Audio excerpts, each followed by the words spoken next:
Hello, everybody. Steve McKee here from McKee Wallworking Company for our third in the series of 4 webinars on disrupting disruption. Hopefully your day's going well. I know a lot of you are joining us for all 4 sessions. A few of you may be coming in to this one cold, and that's fine. We'll catch you up very quickly. So we are talking about the disruption cycle. And the reason we're talking about the disruption cycle, particularly the stage of saturation, is because we have to keep our companies alive. It's incumbent upon us as business leaders to ensure that they outlive us, unless we don't want them to. And as Sir George said, the former CEO of 3M, that's a difficult thing to do. It's like anything in nature, right? There's decay, and the second law of thermodynamics, and the core of every business is really dying. So as Professor Rummelt says, the more we understand, or the more we have a coherent viewpoint about what's going on, the better we'll be able to do. Basically, if your viewpoint about what's going on isn't coherent or isn't correct, your plan could actually take you in the wrong direction. If you're 1 degree off, you can end up very much off down the road. And so that's why it's important that we do our homework here. So the disruption cycle, we took the diffusion of innovation curve, with which everybody's familiar. It's been around for 30 years now. And it sort of tracks how companies' products and services get adopted by the marketplace. And we corresponded it with the life cycle of companies and industries, and ended up with what we call the disruption cycle. I'm always quick to admit that we didn't invent the business cycle. This is just a different take on it. We named this with some catchy names, but we didn't invent it. But we've done a lot of homework studying it and studying what the corporate strategy recommendation should be at each phase of the cycle. And part of that is understanding where you are, which is why earlier this year we fielded the insurance industry disruption survey among many of you, and we're really gratified with the response. We had 339 agency responses and 20 associate responses, and for the most part they've been combined for this presentation today. For those of you who participated, you received your PDF report. If you have not participated and would like to, you obviously won't be in the overall results, but we're happy to let you take the survey and get a report. You can just contact Matt, and we'll make that happen. So when we sent the reports, the last thing we did in the original results presentations is encourage you to go through them page by page, look at your results, how they compare to your cohort, and ask these 3 questions of why are we here? Why are our answers different than our cohort's answers? Or why is our cohort in this place? How did we get here, and where are we going? You can answer that question as it relates to each of the questions on the survey. You can also answer that question as it relates to your overall placement in the cycle.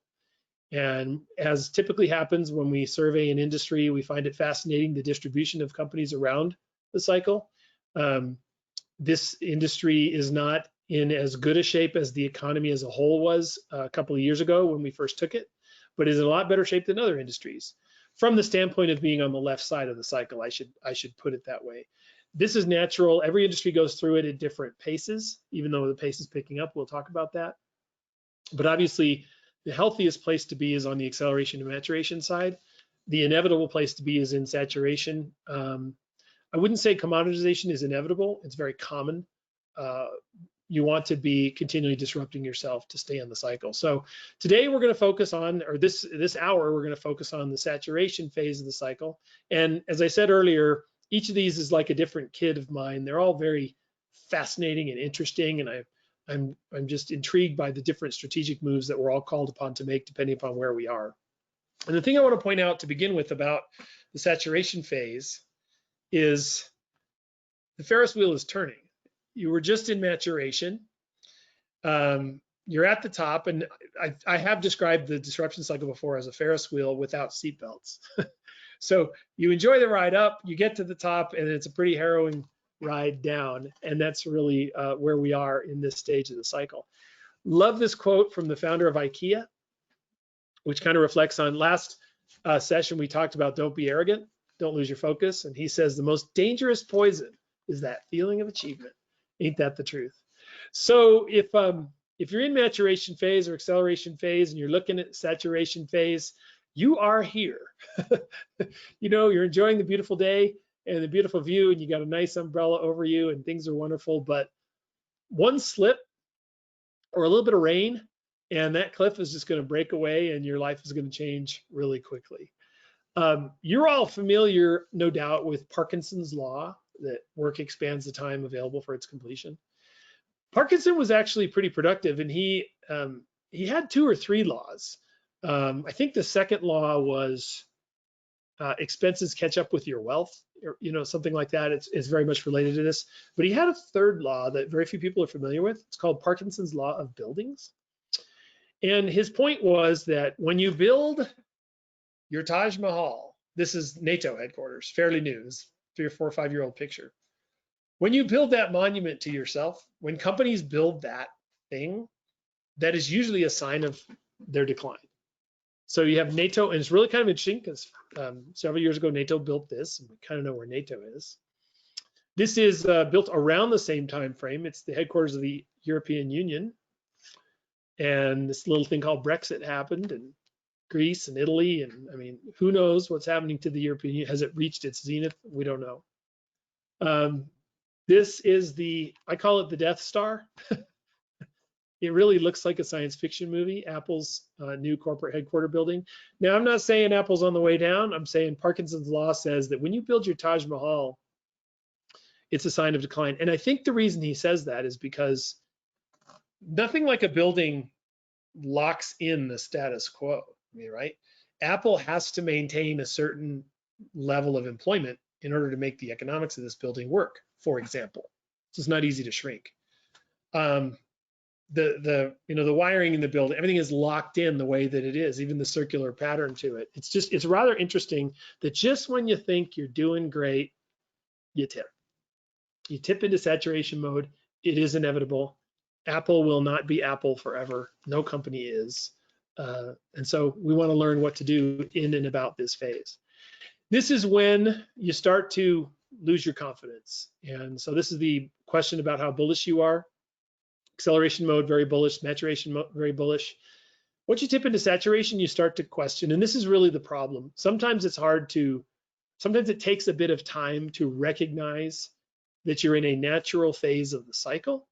And so when things start to go south a little bit, first reaction is usually to blame your immediate circumstances, like a new competitor or something, or yourself. And as a company who's gone through the cycle twice, we're on our 3rd swing in 23 years. I remember the first time we went through the cycle, before we even knew what it was, this is what led to our research.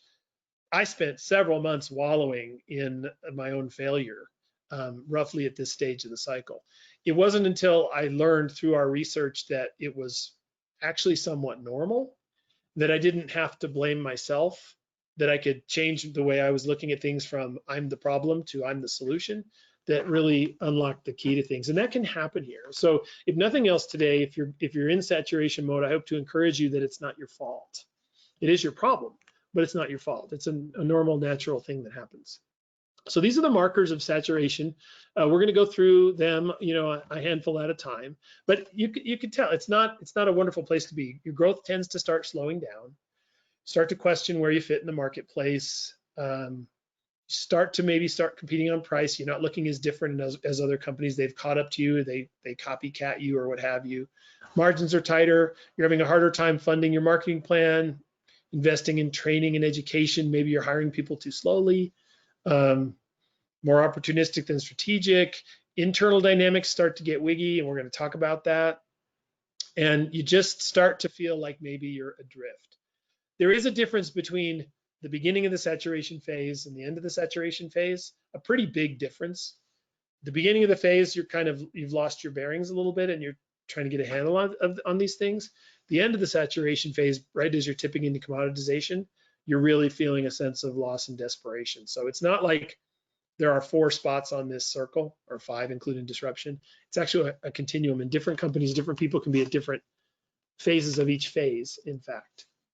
So we want to look at this a little bit at a time. And one of the reasons, one of the preoccupations in saturation mode is this whole idea of business growth, new growth, change, and decline. If you remember, in the maturation phase, growth was the watchword as well, but it was different. It was harnessing growth. It was continuing growth. Here it's struggling to find growth. It's you can see the words on the left there: slow, lose, stay out? What about producers, change? Really kind of interesting dynamics about future fears when you're in saturation mode. As it relates to COVID, this is a study from McKinsey that I cited last time. Share of executives who believe that they basically are prepared to capture new growth opportunities, not so high. COVID has kind of thrown us all for a loop, and we've gone into a little bit of survival mode, focusing on the core, and that just makes matters worse. If you're in saturation mode, COVID is just going to add to the pressures of that.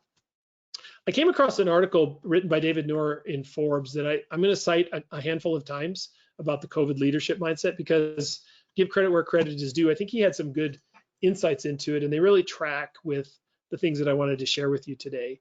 And he talks about COVID is not so much, a thing, an event, but an opportunity to maneuver and adapt. And some aspects of the COVID interruption of our business are going to go away, and we're going to get back to normal. And in some respects, they're going to redefine what normal is, and we're going to be dealing with it for some period of time. Whether or not COVID comes back with a vengeance in the fall, I think we're all kind of prepared now for another global health pandemic. It may be 100 years, but it may not be. And so it's an opportunity for us to change the way we do things, and perhaps to use it as a spur to get out of saturation mode. Sir George went on after he said his famous quote about every business has a dying core, is that because it's the old heart of the business, and he has a two-pronged recommendation. He says you got to get the balance right between managing the core, managing the stability or decline or stability of the core, which is your bread and butter business, your cash cow, the bulk of what you do every day. That's really important. And in saturation mode, it really commands even more of your attention, but also what you do in new areas. And of course, our advice would be, no matter where you are in the disruption cycle, you should be focusing on new and disruption and innovation. But if you haven't started by now in saturation mode, you better get on it, or you will slide right into commoditization and you might not be able to get out of it. So that's really the key.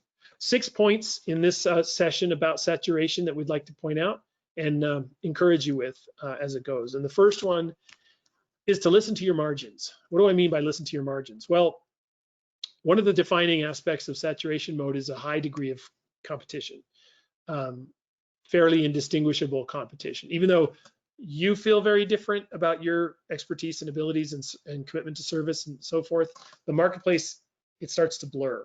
And as a result, you start to get compared to your competitors on price, and your margins get squeezed. It's really a defining factor of this. When I say listen to your margins, what I mean is listen to them. Don't blame your clients for being cheap. Don't blame your competitors for being bottom dwellers. Listen to your margins. They're trying to tell you something. You admitted it as much yourself in the biggest business challenge, where price, competition, rates, these are the issue. They are not a flaw, they're a feature. They're a feature of the saturation cycle. If you listen to them, they're kind of like pain, right? If you stub your toe or burn your finger, nobody likes pain, but without pain, we'd be a lot hurt a lot worse. Listen to the pain, listen to the margins, and take action based on them.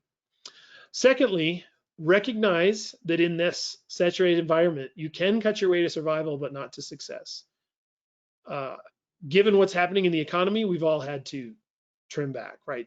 Sometimes you just have to cut your way to survive. You have to make your food supply last longer, but you can't cut your way to success. This is a photo of the El Dorado Hotel in Santa Fe, New Mexico, which is a lovely place. I recommend it to anyone. And in the last recession, the big 2008 through 2018 downturn, the general manager of the hotel said this. He said, it takes 2 minutes to cut your rates and 2 years to get them back. And I just see it stuck in my mind. I thought that was such a telling thing. It's so easy to cut and so hard to get back. And he was probably exaggerating. I don't know if he can get them back in 2 years. This little hand-drawn chart is from a consultant that we work with in our industry named David Baker. And I'll explain to you what it looks like. You're going along with your price points, and then COVID happens, and in some cases you have to cut the price point for however that manifests itself. Whether it's over servicing, which is sort of a form of cutting prices or cutting prices. And then you say, we're going to get back to normal, but you've actually redefined the normal for the marketplace in their minds. Probably the best example of this is in the fast food industry when looking for new growth. Taco Bell started it, and then the others went along and they invented these value menus where they had the 99-cent everything. You're redefining the value of your product at that point. So a Whopper used to be, $4.49. You sell it long enough for 99 cents, and that redefines the price. That's the struggle that we face in this phase. And so when things are tough and when you start to cut, if you're not careful about distinguishing between survival and success, it's going to become a self-reinforcing loop. In the research, and this is very typical, the slides I'm showing you here look like they do whenever we do this study, that companies in saturation mode, again, almost by definition, say that we're not achieving our marketing objectives. Well, they're not, because they had higher objectives than they could. Many of them don't have clearly defined marketing objectives. And that's usually for a couple of reasons. Either you kind of were lazy, didn't pay attention to it in acceleration to maturation mode. Last time we talked a lot about codifying your brand equity, sort of the same idea, building those systems and processes and business planning models. If you didn't do that, you don't have it. Or you get into saturation mode and it kind of becomes a fight for survival, and you don't, you skip some steps, the discipline of marketing planning.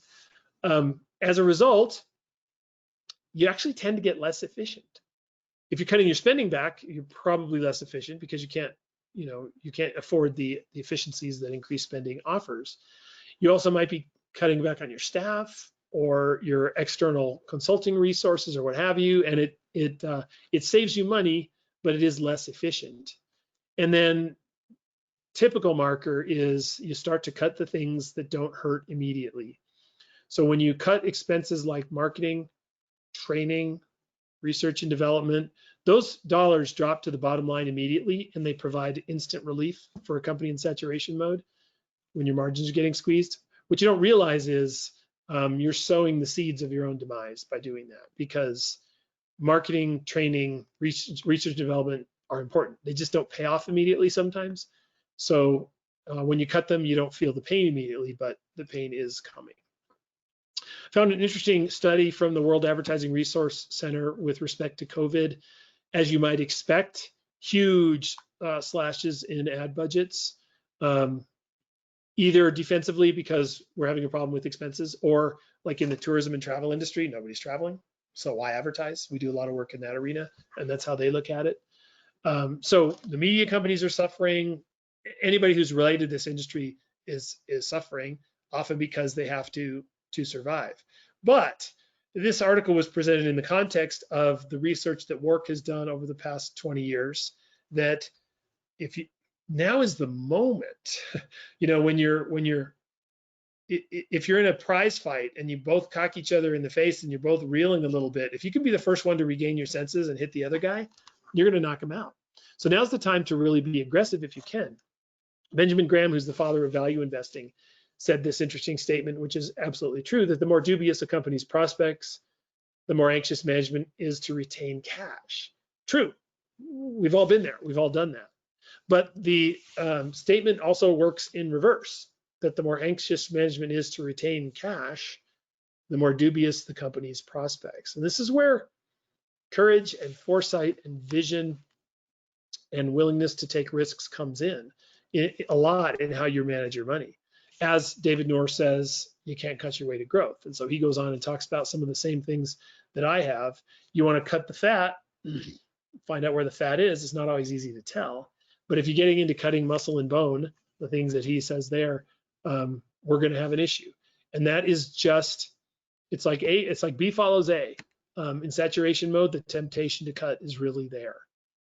From WARC, these are the 5 lessons that they've articulated and learned from previous recessions, that you can buy more media during this time. And you can define media very broadly. We can talk about advertising media like radio, newspaper ads, and those sorts of things. But also, really, anywhere where you would reach out to people is going to be more affordable during recessionary times. 2, it's not so much about how much you spend, it's about your share of voice. And that's why even if you're cutting your budget, you can win if you cut it less than your competitors cut their budgets. So it's a share of voice game as much as it is an absolute game. When you invest in a recession, point 3, it brings long-term advantage. There's a lot of data that shows that this is when you pick up market share, and when the recession ends, that market share ratio tends to stay the same, and you reap increasing benefits from that. That's really point number 4 on the other side. Once you start declining share, it's hard to get it back. And related to what we were talking about in the last hour, when you go dark, you weaken, out of sight, out of mind, out of heart. You start to allow the bonding of your consumers to weaken. So Wark would say that companies that spend more in a recession recover 3 times faster, and that goes for B2B companies as well, whether you're B2C or B2B. So if you can stomach it, if you can stand it, recognize that you want to cut as little as possible. Some of the conversations you might have had is we need to cut as much as possible. If you're in COVID and saturation mode, it's a dangerous time and you want to be really careful. McDonald's knows this, they're no dummies, and they just announced a major marketing push. They also announced a major hiring push where they felt the effects like all of us. Their same store sales have been in decline because basically all they've had is their drive-throughs, but they're going to commit 4% of their pre-pandemic sales level to sales and marketing. So that's going to hurt, right? That's going to hurt margins. It's going to hurt profit. It's going to sting a little bit. But McDonald's is betting on the fact that they're playing for the long term, basically. It's different in every industry, different in every situation, but the principle holds true that you can cut your way to survival, but not to success. And if you cut less than the other guys or more smartly than the other guys, you're going to be in a lot better shape. Point number 3 in saturation mode. Focus on the denominator of the price value equation. We talk about price value equation a lot. And when I say listen to your margins, right, there's a lot of price pressure. Easiest thing in the world to do is to cut your price again and again and again versus focusing on the denominator of the price value equation. I'll give you a really simple example. I spoke to the Pizza International Franchise Association a few years ago. And in preparing for that speech, they were telling me about their marketing situation, and they said, we used to sell, $16 large pizzas, and that became $14. Then it became $11. Now we're selling a large pizza for $9. Next week, we're going to sell it for $7. Where's the bottom? That's a saturated, actually commoditized market where they're just squeezing. And what you do then is you sacrifice your ingredients and you sacrifice your staffing, and the whole thing starts to go bad. I said to them, well, here's an idea. Why don't you offer a $50 pizza? They looked at me like I had horns growing out of my head. $50 pizza. And I said, yeah. I said, I have no idea what a $50 pizza would look like. You guys, you're the experts. You can invent that. But if you came out with a $50 pizza, I'm going to go try it because that totally intrigues me. See, so that's, instead of cutting prices, that's focusing on how can we increase value. And value is a many splendored thing, right? It's not merely what I think I'm exchanging it for. I'm exchanging my premium for peace of mind, or however you would characterize it in your business. Service is a part of that. Ease of use is a part of that, right? We talked about Netflix that invented a new business model. They didn't change the movies that we were watching. They changed the way that we secured those movies. So there's a lot of different ways to focus on the price value equation. And when your customers are no longer doing what you're standing for, and they're not valuing what you're giving them, they're not getting any more loyal, they're getting less loyal, resist the urge to blame them. It's not their fault. They're acting very rationally, and you do the same thing. As a consumer, you do the same thing. Even we'll fix the brand when we get to it. That betrays this sort of thinking of focusing on the price part of the value equation. You can see here, customer loyalty tracks with the switch of the top of the Ferris wheel. From maturation to saturation, it really starts to dip. Customers understanding the value you give them. They're very correlative, these things. They go together. So if you recognize that, you want to look to change it. And then the flip side, we'll fix the brand when we get to it. It's not that important.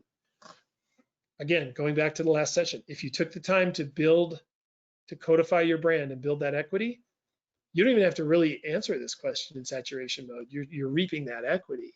Whereas if you get to this point and you haven't done it yet, You'll fix the brand when you get to it, and you know when that will be? Never, just because you won't have the resources to do it.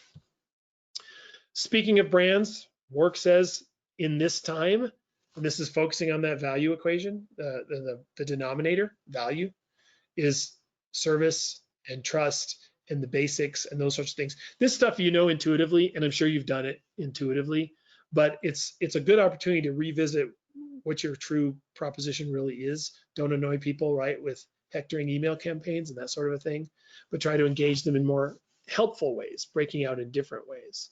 One of the most helpful ways you can is through online purchase journeys. And we're seeing this change dramatically. In every industry that we serve, I think we've all known that online is a wave of the future and that we have to do a lot more online. I think what we've seen in the COVID outbreak with us all being chained to our computers at home is that, you know, we've just had to innovate. So the more we can invest in online customer experience, not just transactions, but online customer experience, the better. There's an art to that, but that's what we need to be looking at.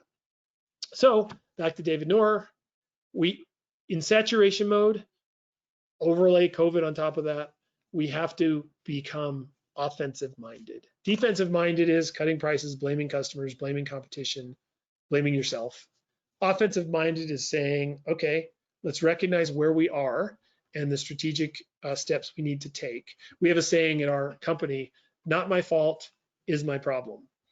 And that's a twofold saying. If you convince yourself that it's not my fault, then you can dispense with all the guilt and shame and all that stuff that comes when you think you're just a bad manager. It's not my fault.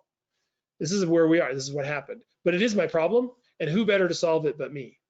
Who better to address it but our company? That's an offensive mindset that says we're going to go for a business model innovation in this stage. So this CMO at MasterCard really underscores this with this quote that you need to be friends with your customers. Not literally like hanging out with them on the weekend, but you need to have that strong, trusted relationship with them. And you want to build that as much as possible. You want to lose as little of that as possible in a crisis time like COVID. So listen to your margins, don't ignore them, don't blame yourself. It's a fact of life. Cut what you need to cut to survive, but no more. And then focus offensively on building value rather than cutting price.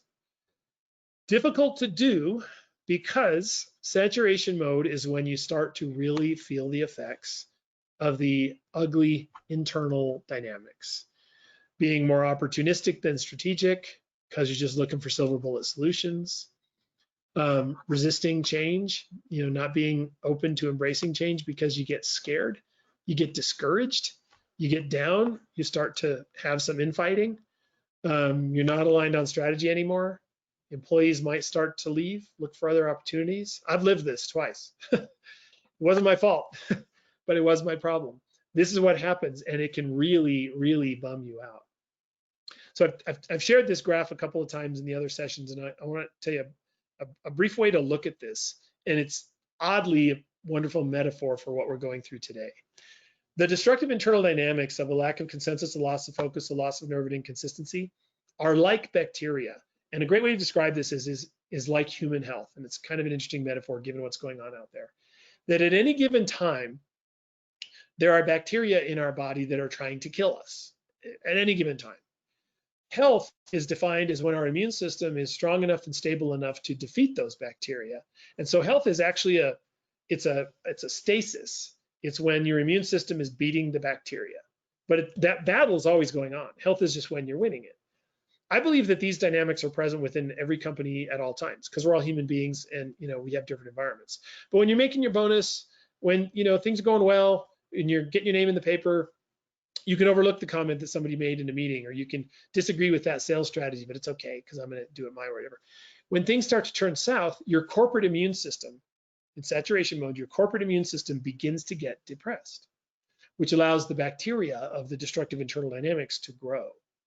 And if left unaddressed, you're going to get really, really sick as a corporation, and you could die. It's a great metaphor for what's going on at this phase of the process.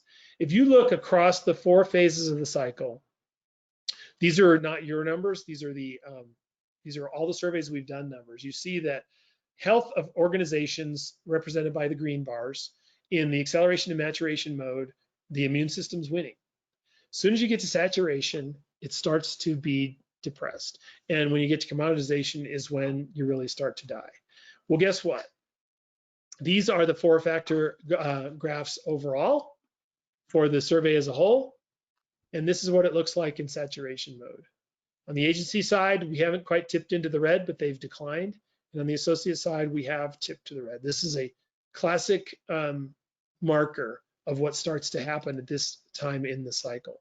So you really want to be careful, and there's so much more that we could say about that, your alignment internally, looking each other in the eye, speaking the kind truth, calling people out when they roll their eyes or are passive aggressive or come late to meetings or leave early or have hallway conversations, all that stuff, all that corporate politics stuff that we don't like to pay attention to, now's the time to pay attention to it.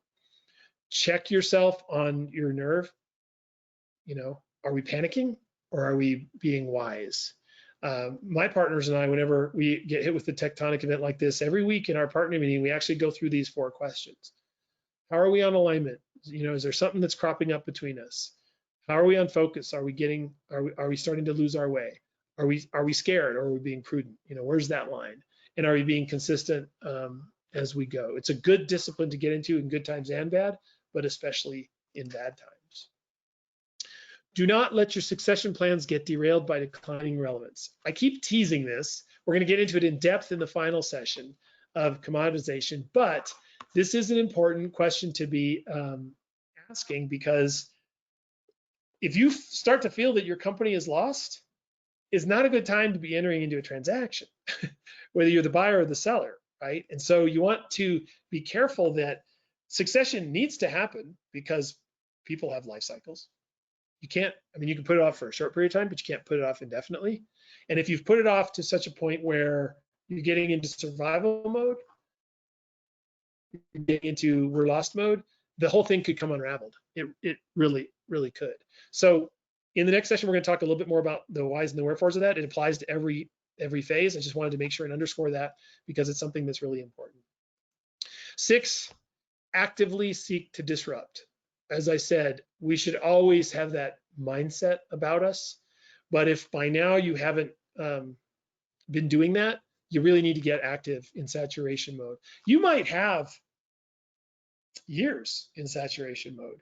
You might be 52 and you can ride it out to 60 based on how things are going. That's very well likely that that's the case. It's true in a lot of industries. But if you've got a formula that's going to kick in when you're 60 and you leave, you don't want that formula to be based on a declining model, right? So this is the time to say we need to begin to disrupt. We need to begin to look for new avenues of differentiation and loyalty building. And it's difficult to do. I don't know if any of you are fans of Clayton Christensen, the recently deceased, may he rest in peace, Harvard Business School professor. He wrote The Innovator's Dilemma and a number of other extensions of it. Basically, what Christensen says is it's difficult for companies to disrupt themselves. It's difficult for an industry to disrupt itself because you're invested in the status quo. Literally, like your buildings and your business model, you've invested in it, and so you want to milk it for all it's worth. But also psychologically, this is the way it's always been done. This is the way we do it. This is what we built this company on, those kinds of statements. We're mentally and psychologically and financially invested in the status quo, and it's really difficult for us to step out of that, but we have to. We just have no choice, because if people can't tell you apart from your competitors, you've started down the whirlpool of destruction. If your competitive differentiation is not growing, that means it's shrinking. That means you got nothing left but price competition, and you can't do that. Or as David Noor would say, this is precisely the time to approach a portfolio approach to business model innovation, to focus on fewer and more impactful opportunities, to look for those moments of disruption where you can reinvent, re-engage, reestablish your industry. There are a number of ways to do it. And the purpose of today's meeting is not to get into the details of that. We do a lot of that type of consulting with our clients, and there's a lot to it. It's to focus on the commitment to do it. And BCG, Boston Consulting Group, had an interesting piece on COVID and its role in this sort of a thought. And again, I don't want to read these things to you, but basically the point here is that the COVID wave is going to recede, and in some ways the beach is going to look the same, and in some ways the beach is going to be very different, because some of the sand that was there before is going to be gone, and there's going to be all kinds of seashells or animals that washed up that weren't there before. And so we should be looking for the lasting change there. And the last line here is really what's important. It depends on the decisive actions companies and their leaders take in the middle of the crisis. Saturation mode, especially on top of a crisis, is the time to be decisive. And what I loved about the Boston Consulting Group approach is they distinguish between transitory and transformational response. And I think that's perfect. Your transitory response is your COVID response. What are we going to do? How do we cut back on expenses? How do we serve our customers? Transitory, temporary, time being, until things can turn around. But in saturation mode mindset, we're looking for transformational changes. That's what we're really looking. And as BCG says here, they're harder. Of course they're harder, but they're smarter, precisely because they create opportunities to win in the long term. Actively seeking to disrupt. In the commoditization module, in a little bit, we're going to look a little more closely at not so much a methodology, but a mindset for how to actively seeking to disrupt. That's what we're really going to be looking for. So this is a transitionary phase saturation. You've gone from success, whether it's 1 year, 3 years, or 30 or 50 years, to now starting to feel the pressures of the marketplace. And I think the most important thing to remember in this phase is that your mind is going to start playing tricks on you, that you're going to first blame yourself, or blame your clients, or blame the marketplace, or blame the president, or blame Congress, or blame whomever. There's plenty of blame to go around. That's not the point. It's natural. It's a natural phase of the cycle. You need to accept it. You need to recognize it. In some ways, you need to embrace it, and you need to engage with it. So in acceleration mode, we said enjoy. It was a season of enjoyment. In maturation mode, it's a season of equity, building and reaping and investing in equity. Saturation, if I can underscore any single point for you, I would say engage. We really want to engage in this moment, in this cycle, and get ahead of your competition in that. Because you know what comes next. What comes next is something very unpleasant that you want to avoid at all costs. And if you're in it, we're going to show you how to get out of it, but it's not that easy to do. The longer you wait, the more difficult it is to do. Saturation, phase 3 of the disruption cycle. We'll be talking about commoditization in a few minutes at the top of the hour, and I'll turn it back over to Matt right now. Thanks, Steve. We did have a question from Ken Hebner. First of all, he says, this is a great session. Then he asks, what can I do to lead up or persuade my leadership the importance of not only investing into marketing, advertising, and building the agency brand, but also professional development growth in things like a business coach, sales coach, etc.? Good question. It's an age-old question.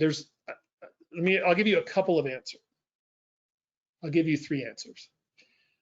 One answer you already know, which is there are a lot of people out there that talk about this stuff, and authors and those sorts of things. It's probably not worked for you to this point. A second answer is that information that I cited from WORC, the World Advertising Resource Center. I would encourage you to go to it, because it's based in the UK, and they've really taken it upon themselves to find the research and field the research that supports all of this stuff. And their research is getting better and better. Their database is getting better and better.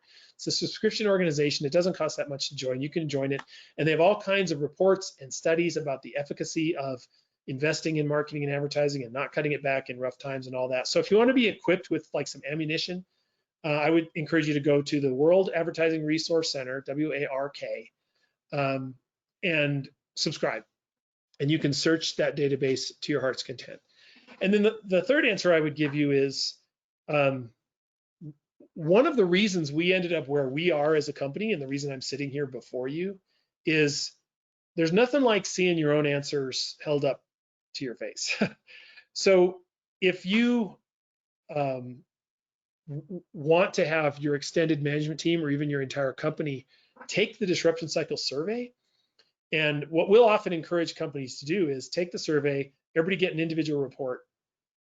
You got your individual results, you got your corporate results. Go into a conference room for half a day and hold up your answers. And it's kind of like, you know, the charts that I showed you that yell pretty loudly about the difference between companies in the 4 phases. That's real stuff. I mean, those are real answers from real companies. And when you're in, you know, the left side of the cycle phases, things are looking good, and when you're right side, they're not looking. That's real stuff. And if you can, with your people's own answers, show them how they fit into the not so pretty part of that picture, that can be a real wake up call. And I think the first step to any of this stuff is recognizing the truth. It's like, you know, drug abuse or alcohol abuse or whatever. You got to admit you have a problem first. And that's a great way to do it. So if you're interested in that, again, you can just go through Matt, connect with me, and we could talk about the best way to do that. But I would recommend that for sure. Thanks, Steve. That looks like all the questions we had. Great.